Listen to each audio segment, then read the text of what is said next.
दोस्तों welcome to MC classes. आज है 19 जून। तो 19 जून से जुड़े हुए जितने भी करंट अफेयर हैं वो आज हम इस वीडियो में डिस्कस करेंगे। पर वीडियो स्टार्ट करने से पहले मेरी आप सबसे रिक्वेस्ट है कि आप वीडियो को लास्ट तक ज़रूर देखें, क्योंकि इसमें हर करंट अफेयर डिटेल के साथ बताए गए हैं। चलिए स्टार्ट करते हैं। फर्स्ट क्वेश्चन है, कौन सा देश चौथे एशियाई युवा पैरा गेम्स 2021 की मेज़बानी करेगा? तो बहरीन चौथे एशियाई युवा पैरा गेम्स 2021 की मेज़बानी करेगा, मतलब ऑप्शन बी इज़ करेक्ट। अब इससे जुड़ी हुई कुछ डिटेल्स हैं वो हम देख लेते क्या हैं। एशियाई पैरालंपिक समिति ने बहरीन में आयोजित होने वाले एशियाई युवा पैरा गेम्स के चौथे संस्करण को दिसंबर 2021 में आयोजित किए जाने की घोषणा की है। इन खेलों में 20 साल से कम उम्र के लगभग 800 एथलीटों के 9 खेलों में हिस्सा लेने की उम्मीद जताई गई है। अब 9 खेल उसमें कौन कौन से शामिल हैं वो देख लेते हैं। तो एथलेटिक्स, बैडमिंटन, बॉस्किया, goalball, para taekwondo, power lifting, swimming, table tennis और व्हीलचेयर बास्केटबॉल। इस कार्यक्रम का आयोजन बहरीन की राष्ट्रीय पैरा ओलंपिक समिति के सहयोग से किया जाएगा। अब बहरीन से जुड़ी हुई कुछ बातें हैं वो देख लेते हैं। बहरीन किस महाद्वीप के अंतर्गत आता है ये पूरी डिटेल में हम समझते हैं। जम्बू द्वीप के अरब खंड में स्थित है बहरीन देश। कहाँ पर स्थित है? जम्बू द्वीप पर। अब जम्बू द्वीप को ही एशिया नाम से भी पुकारते हैं, तो हम समझते हैं क्या है। एशिया या जम्बू द्वीप आकार और जनसंख्या दोनों दृष्टि से विश्व का सबसे बड़ा महाद्वीप है, जो उत्तरी गोलार्ध में स्थित है। पश्चिम में इसकी सीमाएं यूरोप से मिलती हैं। हालांकि इन दोनों के बीच कोई सर्वमान्य और स्पष्ट सीमा निर्धारित नहीं है। एशिया और यूरोप को मिलाकर कभी कभी यूरेशिया भी कहा जाता है। ये एक द्वीप पर बसा हुआ है। काय पे बसा है? द्वीप पर। विस्तार में दिल्ली राज्य से भी छोटा है। बहरीन 1971 में स्वतंत्र हुआ और संवैधानिक राजतंत्र की स्थापना हुई, जिसका प्रमुख अमीर होता है। राजतंत्र की स्थापना हुई है बहरीन में और इसका प्रमुख क्या है? अमीर है। अब इसी से जुड़ी हुई और भी कुछ बातें वो हम देख लेते क्या हैं। 1990 में कुवैत पर इराक के आक्रमण के बाद बहरीन संयुक्त राष्ट्र संघ का सदस्य बना। ये अरब जगत का ही एक हिस्सा है। अरब का ही हिस्सा है बहरीन। स्थानीय भाषाओं में इसको बहरेन कहते हैं। बहरीन पैरालंपिक समिति के अध्यक्ष शेख मोहम्मद बिन दुवेज अल खलीफा हैं। बहरीन के राजा हमद बिन इसा अल खलीफा हैं। बहरीन की राजधानी मनामा है। बहरीन की मुद्रा बहरीन दिनार है। ये मैंने वर्ल्ड मैप में बहरीन बनाया है। ये बहरीन यहाँ पर है और ये बहरीन का फुल मैप है। एक द्वीप पर बसा हुआ है। नेक्स्ट, भारत द्वितीय विश्व युद्ध के विजय की 75वीं वर्षगांठ के अवसर पर तीनों सेना के 75 सदस्यीय दल को कहाँ भेजेगा? तो option D is correct, Moscow भेजेगा। 75वीं वर्षगांठ के अवसर पर भारत अपनी तीनों सेना के 75 सदस्यीय दल को। अब इसी से जुड़ी हुई कुछ डिटेल्स हैं वो हम देख लेते क्या हैं। भारत द्वितीय विश्व युद्ध के विजय की 75वीं वर्षगांठ के अवसर पर मॉस्को में आयोजित सैन्य परेड में भाग लेने के लिए तीनों सेना के 75 सदस्यीय दल को वहां भेजेगा। यह परेड दूसरे विश्व युद्ध में रूस और गठबंधन देशों के सैनिकों की वीरता बलिदान का सम्मान करने के लिए आयोजित की जा रही है। रूस के रक्षा मंत्री ने इस महीने 24 तारीख को विजय दिवस की परेड में भाग लेने के लिए भारतीय दल को आमंत्रित किया है।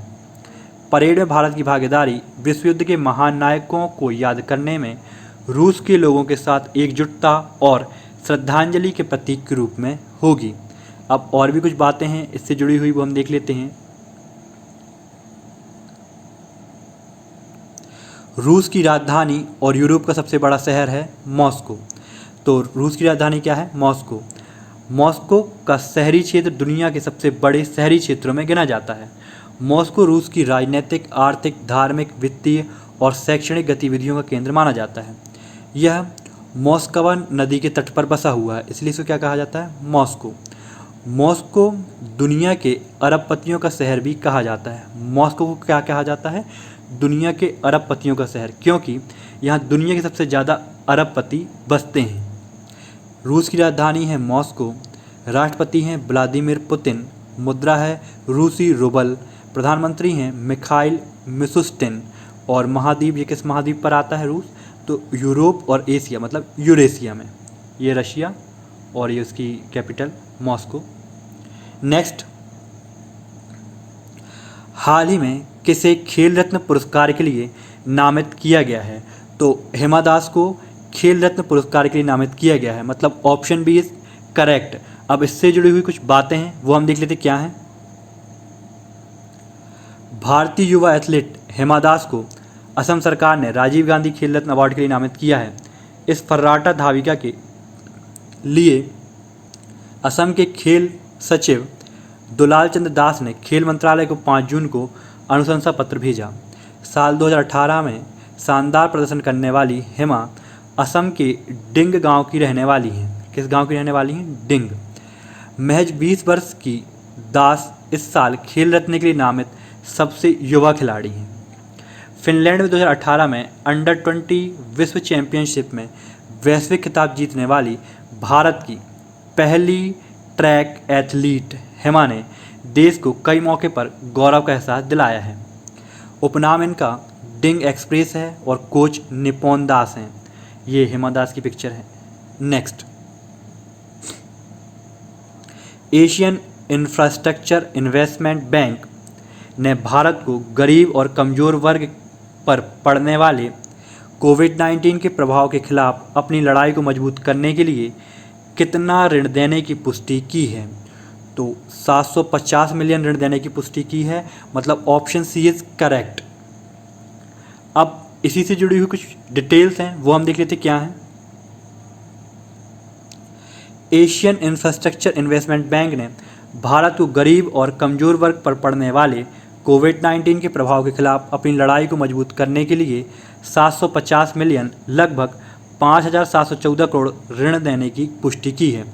भारत में AIIB के कुल सॉवरेन एडवांस जो पहले से मंजूर किए जा चुके हैं 3.06 बिलियन डॉलर हैं। इसमें हाल ही में $500 मिलियन का कोविड-19 आपातकालीन प्रतिक्रिया ऋण भी शामिल है। मौजूदा ऋण AIIB को कोविड-19 क्राइसिस रिकवरी फैकल्टी के तहत भारत को दिया जाने वाला दूसरा ऋण होगा। अब AIIB के मुख्यालय और उससे कुछ जुड़ी बातें वो हम देख लेते क्या हैं। AIIB के पास रणनीति आधारित वित्त पोषण के लिए रोजमर्रा का साधन नहीं है, इसलिए AIIB विश्व बैंक और एशियाई विकास बैंक के साथ जुड़े उपक्रमों के माध्यम से अपने सदस्यों की मदद करने के लिए CRF के तहत एक असामान्य आधार पर इस तरह के वित्त पोषण का विस्तार कर रहा है। अब AIIB का मुख्यालय बीजिंग चीन में है। AIIB के अध्यक्ष हैं जिन लिकुन। नेक्स्ट, वर्ल्ड इकोनॉमिक फोरम की सूची में शामिल हुए 2 भारतीय स्टार्टअप के क्या नाम हैं? तो 2 भारतीय स्टार्टअप वर्ल्ड इकोनॉमिक फोरम की सूची में शामिल हुए हैं, तो स्टेल एप्स और जेस्ट मनी, ये दोनों स्टार्टअप वर्ल्ड इकोनॉमिक फोरम में शामिल हुए हैं, मतलब ऑप्शन सी इज़ करेक्ट। अब इसी से जुड़ी हुई कुछ बातें हैं वो हम देख लेते क्या हैं। स्टेल एप्स और जेस्ट मनी को भी समझते हैं क्या हैं ये कंपनियां। वर्ल्ड इकोनॉमिक फोरम ने 2020 के 100 टेक्नोलॉजी कंपनी की लिस्ट जारी की, जिसमें 2 भारतीय स्टार्टअप कंपनियां स्टेल एप्स और जेस्ट मनी अपनी जगह बनाने में कामयाब रहीं। वर्ल्ड इकोनॉमिक फोरम 100 संस्थाओं की सूची तैयार करता है जो अत्याधुनिक टेक्नोलॉजी के साथ वैश्विक मुद्दों को संबोधित करते हैं। WEF ने कहा कि चुने गए 100 फर्मों में से 1/4 महिला नेतृत्व वाली हैं। जो 100 फर्म इसमें शामिल हुए हैं उसमें से 1/4 महिला नेतृत्व वाली कंपनियां हैं। ये कंपनियां आर्टिफिशियल इंटेलिजेंस से लेकर कार्बन कैप्चर तक जलवायु की रक्षा के लिए इनोवेशन का उपयोग कर रही हैं, स्वास्थ्य सेवाओं में सुधार कर रही हैं और समाज को बेहतर भविष्य की ओर ले जाने में मदद कर रही हैं। इसलिए इन कंपनियों को इस सूची बनाई गई है वर्ल्ड इकोनॉमिक फोरम की, उसमें शामिल किया गया है। ये बातें उसमें होना चाहिए थी। अब इसी से जुड़ी हुई और कुछ बातें वो हम देखते क्या हैं। 5 साल पुराने स्टार्टअप जेस्ट मनी की स्थापना लिजी चैपमन, प्रिया शर्मा और आशीष अनंत रमन ने की थी। यह स्टार्टअप कंज्यूमर को उधार प्रदान करता है। स्टार्टअप का लक्ष्य ऐसे यूजर्स को सक्षम बनाना है जिनके पास अच्छी क्रेडिट हिस्ट्री ना होने के कारण क्रेडिट कार्ड या किसी अन्य फॉर्मल फाइनेंसिंग ऑप्शन तक उनकी पहुंच नहीं है। ये ऋण प्रोवाइड कराती है जेस्ट मनी। अब देखते हैं स्टेल एप्स क्या है। तो WEF लिस्ट में शामिल होने वाली दूसरी भारतीय कंपनी बेंगलुरु स्थित milk tech startup Stellapps है। स्टेल एप्स एक data driven IoT based farm to consumer dairy supply chain startup है। ये जेस्ट मनी की पिक्चर है और ये स्टेल एप्स की पिक्चर है। नेक्स्ट, हाल ही में किस स्टेशन पर देश की पहली ऑटोमेटिक टिकट चेकिंग मशीन लगाई गई है? तो किस स्टेशन पर लगाई गई है? Option A is correct, Nagpur railway station पर लगाई गई है। अब इसी से जुड़ी हुई कुछ डिटेल्स हैं वो हम देख लेते क्या हैं। नागपुर रेलवे स्टेशन पर देश की पहली ऑटोमेटिक टिकट चेकिंग मशीन लगाई गई है। कोविड-19 महामारी को फैलने से रोकने की दिशा में इस ATM, इसका फुल फॉर्म देखते हैं, automated ticket checking managing access machine को सेंट्रल रेलवे ने new and innovative idea and concept for generation of non fare revenue idea scheme policy के तहत लगाया है। यह मशीन न सिर्फ टिकट की जांच करेगी बल्कि शरीर का तापमान चेक करेगी और फेस मास्क नहीं पहनने वाले यात्रियों को स्टेशन पर प्रवेश से रोकेगी। नेक्स्ट, तो महाराष्ट्र की राजधानी मुंबई है। राज्यपाल भगत सिंह कोश्यारी हैं। महाराष्ट्र मुख्यमंत्री उद्धव ठाकरे हैं। ये उद्धव ठाकरे जी की पिक्चर है। नेक्स्ट, केंद्र सरकार रोजगार के अवसर को बढ़ाने के लिए कौन सा अभियान शुरू करेगी? तो कौन सा अभियान शुरू करेगी? तो ऑप्शन डी इज करेक्ट, गरीब कल्याण रोजगार अभियान। गरीब कल्याण रोजगार अभियान शुरू करेगी केंद्र सरकार रोजगार के अवसर को बढ़ाने के लिए। अब इसी से जुड़ी हुई कुछ डिटेल्स हैं वो हम समझते हैं क्या है। भारत सरकार द्वारा बिहार के खगड़िया जिले के ब्लॉक बेलदौर ग्राम तेलीहार से गरीब कल्याण रोजगार अभियान शुरू किया गया। कहाँ शुरू किया गया है? बिहार से। यह एक विशाल ग्रामीण सार्वजनिक कार्य योजना है जो वापस आने वाले प्रवासी श्रमिकों सहित ग्रामीण नागरिकों को सशक्त बनाने और आजीविका के अवसर प्रदान करने के काम करेगी। इस कार्यक्रम में 6 राज्यों के 116 जिलों के गांव में कॉमन सर्विस सेंटर और कृषि विज्ञान केंद्रों के माध्यम से जोड़ा जाएगा। अब ऐसे 6 राज्य कौन कौन से वो देख लेते हैं। उत्तर प्रदेश, मध्य प्रदेश, राजस्थान, उड़ीसा, झारखंड और बिहार। अब और कैसे जुड़ी हुई बातें वो हम देखते हैं। गरीब कल्याण रोजगार अभियान 125 दिनों तक चलने वाला अभियान होगा जो मिशन मोड पर काम करेगा। यह 12 विभिन्न मंत्रालयों विभागों जैसे ग्रामीण विकास, पंचायती राज, पर्यावरण, रेलवे, पेट्रोलियम, प्राकृतिक गैस, सड़क परिवहन, राजमार्ग, खान, पेयजल, स्वच्छता, दूरसंचार, कृषि, नवीन और नवकरणीय ऊर्जा और सीमा सड़कें का एक समन्वित प्रयास होगा। Next, HDFC ERGO general insurance company ने भारत के ड्रोन मालिकों के लिए किस नाम से भारत का पहला इंश्योरेंस लॉन्च करने के लिए UK स्थित टेक ट्रेपोगो लिमिटेड के साथ साझेदारी की है? तो ऑप्शन सी इज करेक्ट, पे एज यू फ्लाई। पे एज यू फ्लाई के तहत HDFC ERGO general insurance company ने ड्रोन मालिकों के लिए एक इंश्योरेंस लॉन्च किया है। किसके साथ मिलकर किया है? UK स्थित ट्रेपेगो लिमिटेड के। अब इसी से जुड़ी कुछ डिटेल है वो हम समझते क्या है।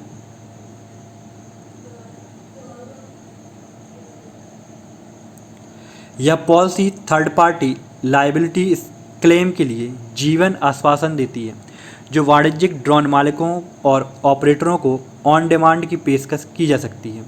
यह बीमा पॉलिसी संपत्ति के नुकसान और शारीरिक चोटों से बचाएगी जो सर्वेक्षण, मैपिंग, निगरानी, आपदा राहत पहल, नागरिक प्रशासन सेवाओं, त्योहारों और कार्यक्रमों के दौरान उपयोग, संपत्ति प्रबंधन और यात्रा, पर्यटन उद्देश्यों जैसी गतिविधियों का संचालन करते समय हो सकती हैं।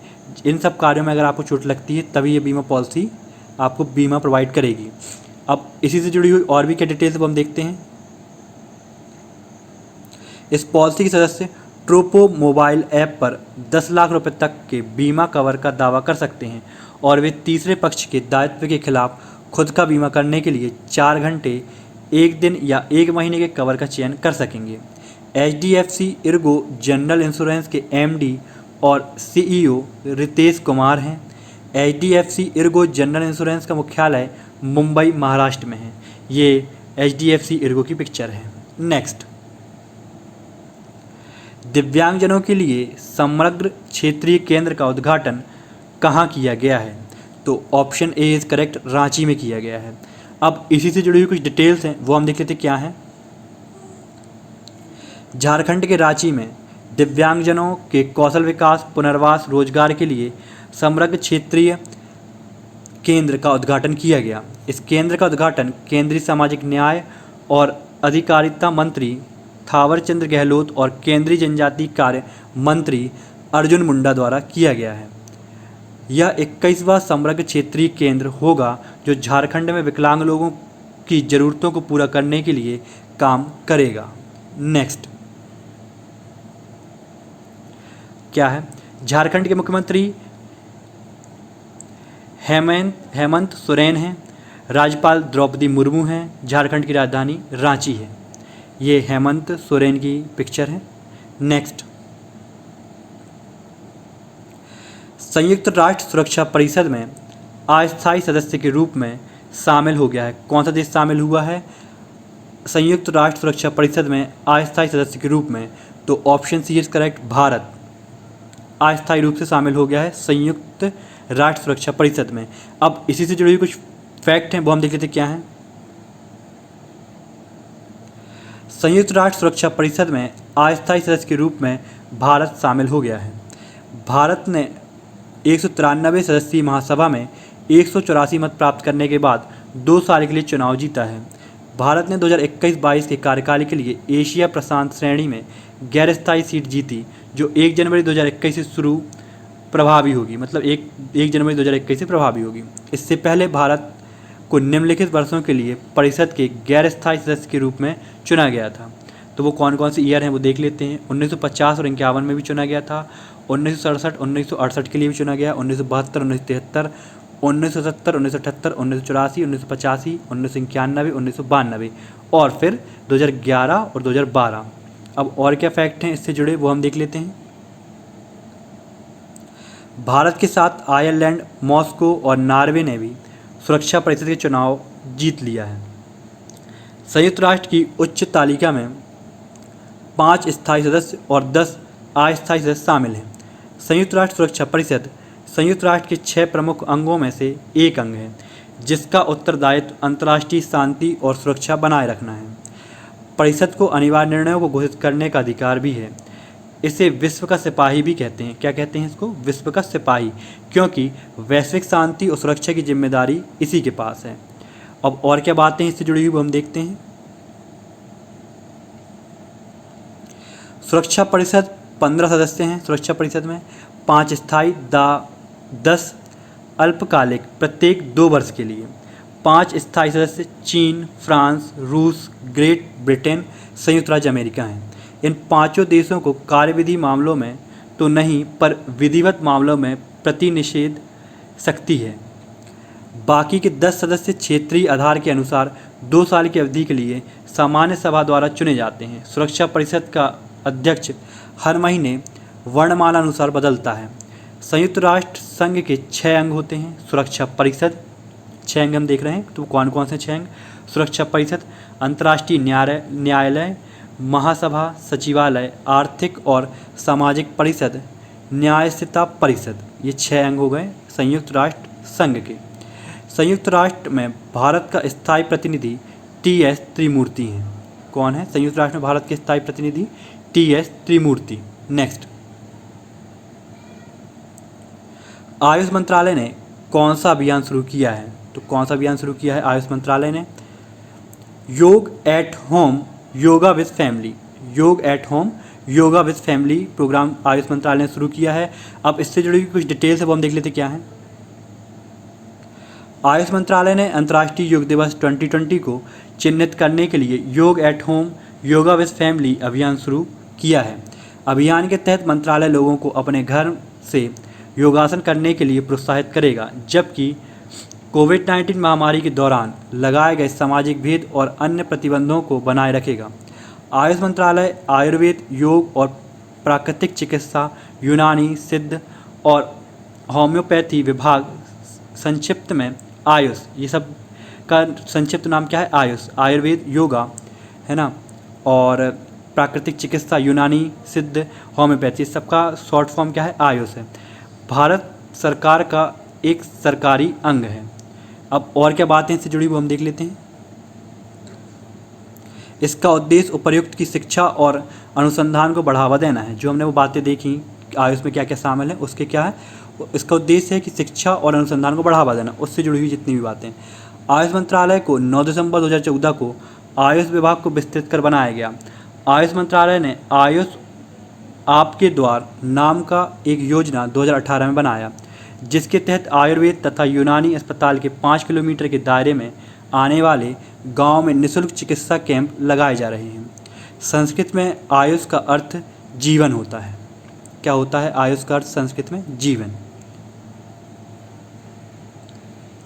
दोस्तों, इस वीडियो की PDF प्राप्त करने के लिए डिस्क्रिप्शन पर दी हुई लिंक पर क्लिक करें।